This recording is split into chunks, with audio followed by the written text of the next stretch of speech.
ICAR Indian agriculture research institute Pusa नई दिल्ली की तरफ से एक नोटिफिकेशन जारी हुआ है recruitment to technician post recruitment to technician T1 post के लिए, जिसकी डेट है 18/12/2021 से जारी हो चुकी है। ठीक है, तो मैंने डेट बताई आपको 18/12/2021 की। ठीक है, जो इंडियन एग्रीकल्चर रिसर्च इंस्टीट्यूट है कंपटीशन एग्ज़ाम रखेगा ये। ठीक है, ये एक कंपटीशन एग्ज़ाम होगा for the recruitment of T1 बता दिया आपको, जैसे मैंने बताते हुए।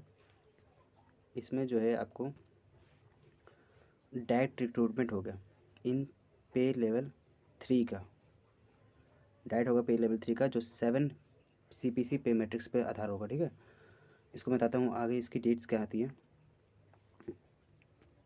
इसकी मेन जो है submission of online application start जो है वो 18 दिसंबर 2021 स्टार्ट हो चुकी हैं। इसमें दिखा रहा है कि last date and time for receipt of online application, जो लास्ट डेट 10 जनवरी 2022 की है, लेकिन ये गलत है। अब ये एक्सटेंड हो चुकी, इन्होंने अपडेट नहीं किया अपने नोटिफिकेशन के PDF में। अब हो चुकी है ये 20 जनवरी 2022 रात के 11:55 तक। ठीक है, आप इस डेट को इस टाइम पे तक अप्लाई कर सकते हैं। ठीक है, याद रखना 20 तक, यानी 20 जनवरी 2022। बहुत ही कम दिन बचे हैं आप तुम्हारे पास, इसको जल्द से जल्द जो है फटाक से अप्लाई कर दो। सबसे मज़ेदार बात तो यहाँ पे ये है कि इसकी जो ऑनलाइन ऑब्जेक्टिव टाइप एग्जामिनेशन जो होगा CBT 1 होगा, CBT होगा, ओनली CBT होगा। ठीक है, जो CBT होगा वो 25 जनवरी से स्टार्ट है। देखो यहाँ पे बिटवीन 25 जनवरी टू 5 फरवरी 2022 तक, यानी इन्हीं 10 दिनों के अंदर अंदर ये एग्ज़ाम ख़त्म कराने की सोच रहे हैं। यानी जल्दी जल्दी भर दो, एग्ज़ाम भी फटाक से हो जाएगा। बस अपनी तैयारी पे ध्यान रखना। ठीक है, वैकेंसीज़ की अगर मैं बात करता हूँ तो इसमें वैकेंसीज़ की टोटल नंबर ऑफ़ वैकेंसीज़ जो है वो 641 है, जो अलग अलग कैटेगरी के बच्चों के लिए डिवाइड की गई है अलग अलग हिसाब से उनके, जिसमें अनरिजर्व के लिए 286 है, EWS कोटे वालों के लिए 61, SC कोटा वालों के लिए 93, ST कोटा वालों के लिए 68 और OBC के लिए 133। टोटल मिला के 641 बनती है। ठीक है, मैं आपको बताता हूँ कि इसमें क्वालिफ़िकेशन क्या चाहिए। इसमें सिर्फ आपको मैट्रिक पास होना ज़रूरी है। ठीक है, मैट्रिक पास होना बहुत ज़रूरी है। इसमें आपको matric pass from a recognised board, India या किसी भी स्टेट के आप रिकग्नाइज्ड बोर्ड से जो आप 10वीं पास हैं, तो आप इसके लिए एलिजिबल है इस फॉर्म को भरने के लिए। ठीक है, इस एग्ज़ाम की जो मिनिमम एज लिमिट है वो 18 ईयर्स वाले के लिए है, और जो मैक्सिमम एज लिमिट है वो 30 ईयर्स वालों के लिए। ठीक है, इसमें एप्लीकेशन फ़ी की बात करूँ मैं तो जनरल, OBC और EWS कैटेगरी वाले बच्चों के लिए जो एग्जामिनेशन फ़ी होगा वो 700 रुपये होगा, और रजिस्ट्रेशन फ़ी होगा 300 रुपये। टोटल मिला के जो फ़ीस हो जाएगी वो हो जाएगी 1000 रुपये। वहीं पर अगर मैं SC कैटेगरी, वुमेन कैटेगरी और शेड्यूल्ड ट्राइब्स की बात करूं, एक्स सर्विसमैन की बात करूं, और जो बेंचमार्क डिसेबिलिटी वाले जो बच्चे हैं उनकी बात करें तो उनका एग्जामिनेशन फ़ी बिल्कुल ज़ीरो होगा, नील, और 300 रुपये सिर्फ रजिस्ट्रेशन चार्ज होगा। टोटल मिला के जो उनके 300 रुपये देने ही पड़ेंगे। ठीक है,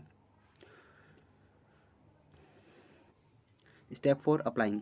आपको अप्लाई करने के लिए जो है आपको इनकी पर्सनल वेबसाइट, इनकी एक ऑफिशियल वेबसाइट है, वहाँ जाना पड़ेगा, जो ये है। ठीक है, www.iari.res.in। यहाँ पे आपको जाकर अपनी पर्सनल डिटेल्स भरनी है।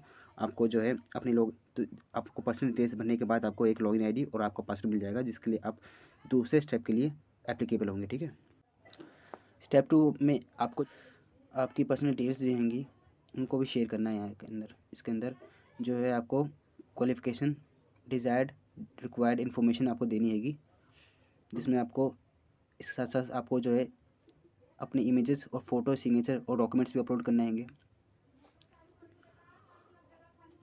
इसमें आपको नेम, पोस्ट, ऑप्टेड, ये सब आपको जानकारी दी जाएगी, और इन सब को आप एक बार रेक्टिफाई भी कर सकते हैं। जो आपने अगर गलती कर दी रजिस्ट्रेशन करते समय, तो उस हर एक पॉइंट पे आपको एडिट करने का आपको मौका मिलेगा, लेकिन जब आप फाइनल सबमिट कर देंगे उसके बाद आप एडिट नहीं कर सकते। आप अपनी डिटेल्स में, पर्सनल डिटेल्स में भी, किसी और चीज़ों में डिटेल्स में एडिट नहीं कर सकते, ठीक है। आपको हमेशा केयरफुली अपने फॉर्म को भरना है, अपनी डिटेल्स भरनी है, ओके। अगर हम फोटोग्राफ की बात करते हैं तो फोटोग्राफ में जो है आपको कलर फोटोग्राफ चाहिए जो 3 हफ्ते पहले की 3 हफ्ते से ज़्यादा पुरानी ना हो, ठीक है। यानी बिल्कुल न्यू फ़ोटो खिंचवानी है आपको, उससे ज़्यादा ना। डायमेंशन जो होगी फ़ोटोग्राफ की वो होगी 200 से 230 पिक्सल्स के बीच में, यानी आपको 50 से 80 केबी के अंदर जो है वो आपको फ़ोटो रखनी है, ठीक है।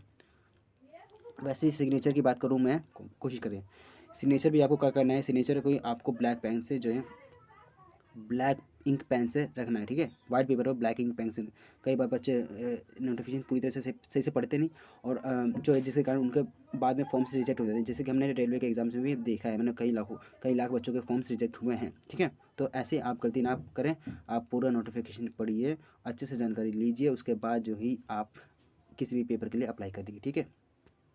एग्जामिनेशन की बात करता हूँ तो हमें जो है ये 100 मार्क्स के क्वेश्चन होगा, ठीक है, जिसमें पूरे 100 मार्क्स के क्वेश्चन होंगे।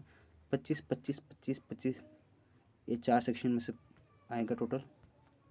GK, mathematics, science, social science. Total duration जो होगी वो 1 घंटे के लिए होगी।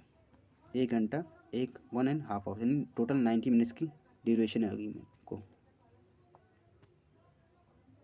जो आपका सिलेबस, एग्ज़ाम का सिलेबस है, उसमें क्या क्या है। जनरल नॉलेज में क्या क्या दे देगा।